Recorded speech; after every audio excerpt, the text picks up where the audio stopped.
Geometry में नए postulate के उपयोग से त्रिभुज के रचना यूनिट स्लोप ग्राफिकल विधि का उपयोग करके त्रिभुज ABC का निर्माण करें। यदि छोटी भुजा AB 7 है और उस पर बना कोण 73 डिग्री है। नीचे दिखाए गए कॉन्सेप्ट डायग्राम को देखें।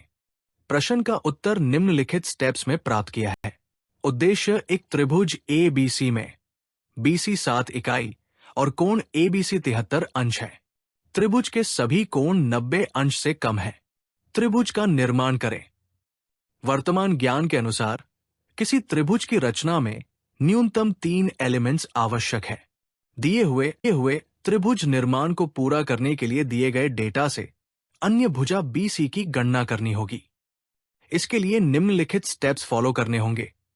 सॉल्यूशन इस उदाहरण से त्रिभुज की रचना एक कोण और एक भुजा के मान से स्पष्ट की है।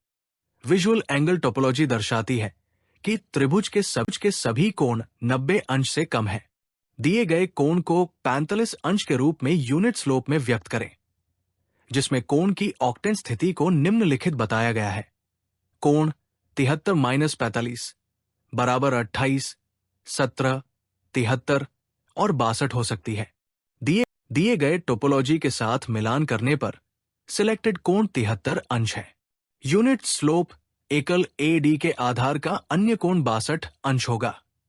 आधार BC 7 यूनिट ड्रा करें और B और C पर आधार कोण को क्रमशः 73 अंश और 62 अंश बनाएं, ताकि बिंदु A, B और C का स्थान निर्धारित हो सके।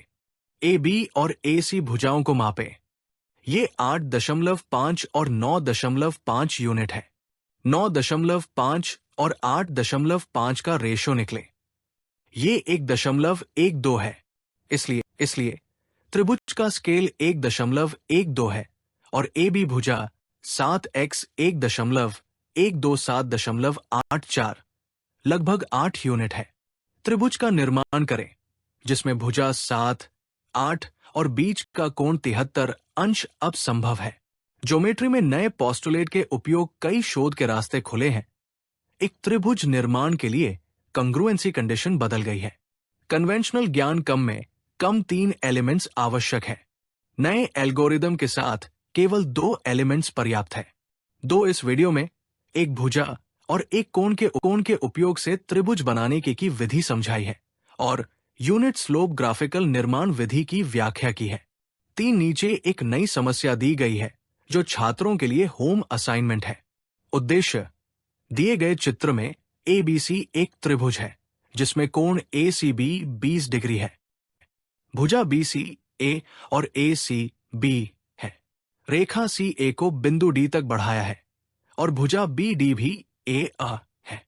कोण ABC की टोपोलॉजी थीटा 90 डिग्री से अधिक और 135 डिग्री से कम है। कोण ABD डेल्टा है, तो डेल्टा का माप यूनिट स्लोप ग्राफिकल विधि से ज्ञात करें। यदि आप दिए गए प्रश्न को हल करने में असमर्थ हैं, तो कृपया यहां दिए पते पर ईमेल करें और समस्या का समाधान प्राप्त करें। GMAT फाउंडेशन ट्रेड्स की मार्केटिंग के लिए बेरोजगार ग्रेजुएट्स की आवश्यकता है। उन्हें ट्रेड्स की मार्केटिंग के लिए महीने में न्यूनतम 30 लाइव डेमो, जिसमें 2 से 4 लोगों के एक बैच का 1 घंटे के लिए अरेंज करना होता है। टारगेट मार्केट बेरोजगार गृहयुवा जो घर से काम करना चाहते हैं, स्कूली छात्र आदि है। कृपया अपने मोबाइल पर YouTube खोलें और चैनल सब्सक्राइब करें। स्वप्निल महाजन 3944 ट्रेड्स फ्रेंचाइजी के लिए संपर्क करें। यदि कोई व्यावसायिक संस्थान ग्लोबल मैथ IPR पेटेंट अधिकार खरीदने में रुचि रखता है, तो वो अपने प्रस्ताव के साथ बातचीत कर सकता है। कृपया यहां दिए गए पते और फोन पर संपर्क करें। कृपया चैनल को सब्सक्राइब करें।